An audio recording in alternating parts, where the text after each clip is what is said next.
우리가 살아가면서 중요하지만 학교에서는 절대로 가르쳐주지 않은 3가지가 있다고 합니다. 그건 바로 요리, 운전 그리고 연애입니다. 연애 방식은 사람마다 다르며 개개인의 감정의 나눔이라 정해진 방법이 없습니다. 그래서 반드시 스스로 경험하면서 학습해야 합니다. 연애에 성공할 수 있는 자신만의 방법을 터득해야만 하는 것입니다. 유림이 인살은 이런 사랑의 감정을 서서히 학습해 나가는 두 연인의 이야기입니다. 오감이 없이 태어난 선지는 남녀간의 사랑이라는 감정이 뭔지 모릅니다. 너무 순수해서일까요? 이런 선지를 아는 것 많고 통용한 사공이 그만 사랑하게 됩니다. 바로 내색남과 백치녀의 사랑이 시작된 것이죠. 이 내색남은 계속 백치녀를 일깨우려 합니다. 이 과정에서 내색남 사공은 상처를 많이 받지만 백치녀 선지에게 사랑이라는 감정을 계속 가르칩니다. 하지만 쉽지 않아요. 이것이 드라마의 한 축을 이룹니다. 선지에 대한 사공의 사랑은 마침내 구원의 경지에까지 이르릅니다. 이것이 드라마의 큰 주제이며 사랑으로 시작되었지만 한 인간을 악의 살기로 가득한 마살성에서 온전한 선지로 변모시킨 건 바로 사공이 선지에 대한 사랑이다 곧 구원이라고 생각됩니다. 사랑해서 결혼하기도 하지만 여러 갈등을 겪으며 헤어지기도 하잖아요. 진정한 사랑이라는 감정은 결국 인간에 대한 구원하려는 마음의 자세를 뜻합니다. 귀하며 성스러운 감정이라고 봐도 될 것 같습니다. 구독과 좋아요, 알림 설정으로 다음 컨텐츠를 빠르게 만나보세요. 이때 공 문파 수제자 사공은 무술대회 참여차 소양파로 오게 됩니다. 거기서 우연히 선지를 만나게 되고 남녀 유별을 모르며 자신에게 접근하는 선지에게 호감을 느끼게 됩니다. 오감가게 없이 태어난 선지는 사공에게 여러 감정들을 음식에 비유해서 배우게 되면서 친구 이상의 감정을 느끼지만 이 감정이 우정인지 사랑인지 구별하지 못합니다. 선지에게 마음을 준 사공은 여성을 멀리하라는 이때 공문파의 벌을 받게 되고 정인모 가면을 쓰게 됩니다. 이건 사랑하는 사람이 상처를 3번 이상 주면 주게 되는 주술, 사랑하는 사람이 가면을 벗겨줘야 주술이 풀립니다. 가면을 써도 성에 배우는 눈만으로 어찌나 연기를 잘하는지요. 사공의 사랑을 우정으로만 대하는 선지에게 여러 번 상처받은 사공은 선지를 떠나려 했지만 욕의 채찍을 온몸으로 막아내는 선지를 본 뒤 사공은 선지가 자신을 사랑하고 있음을 확신합니다.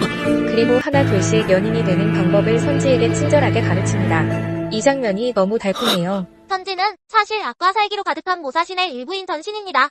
전신은 살기로 가득하여 복수와 응징으로 가득 찬 인생을 살아갑니다. 하지만 이러한 살기를 매 삶 속에서 사공이 사랑으로 구원해 나갑니다. 그래서 이 드라마 영문 제목이 사랑과 구원이 아닐까 싶습니다. 선지에 대한 구원의 손길은 한순간에 이루어지는 게 아니라 9번의 생애를 거칩니다. 그렇게 10번째 사랑으로 만난 두 사람은 여러 오해가 겹쳤지만 결국 사랑을 다시 이루어내고 선지는 구원을 받습니다. 명자는 인간을 성선설로 봤습니다. 우물가의 아이를 위험하다고 여기면 많은 이들이 달려가 구하기 때문이라고요. 반면 순자는 인간을 악하다고 보았습니다. 다들 이익을 추구하면서 악하게 태어나지만 교육을 통해서 인간다워진다고 하지요. 저는 인간은 선과 악 이 두 가지를 모두 가진다고 생각합니다. 끔찍한 죄를 저지르는 범죄자들, 당장의 이익에 흔들려서 악행을 저지르기도 하지만 반면 자신의 모든 것을 바쳐 선행을 실시하고 한국 청년이 목숨을 걸고 일본인을 구출하는 일화들도 있습니다. 이 두 선과 악이 존재하는 삶이 바로 인간들이 만들어낸 삶이니깐요. 나는 선한 선지, 나는 악한 선지. 이 드라마는 선지를 통해서 선과 악을 동시에 가진 인간의 모습을 잘 보여줍니다. 하지만 악으로 나아가느냐 선으로 나아가느냐의 선택은 온전히 인간 스스로에 달려있으며 이러한 선택은 주변 환경의 영향을 많이 받을 수 있음을 보여줍니다. 사공이라는 존재가 바로 선지에게는 중요한 환경이 되어주었습니다. 사공의 선한 영향력이 선지를 교화시키고 내재된 악을 선으로 바꿀 수 있도록 10번의 생을 통해서 노력했고 그 노력은 결국 결실을 이루었습니다.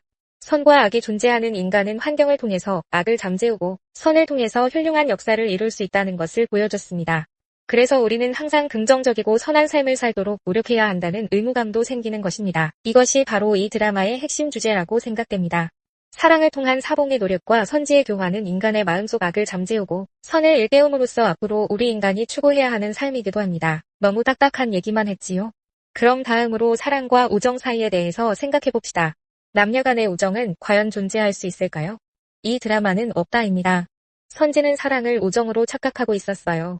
사공도 우정이라는 가면을 쓰고 자신을 사랑하고 있는 선지를 모른 척 함께 지낼 수도 있지만 그런 선택은 하지 않았어요.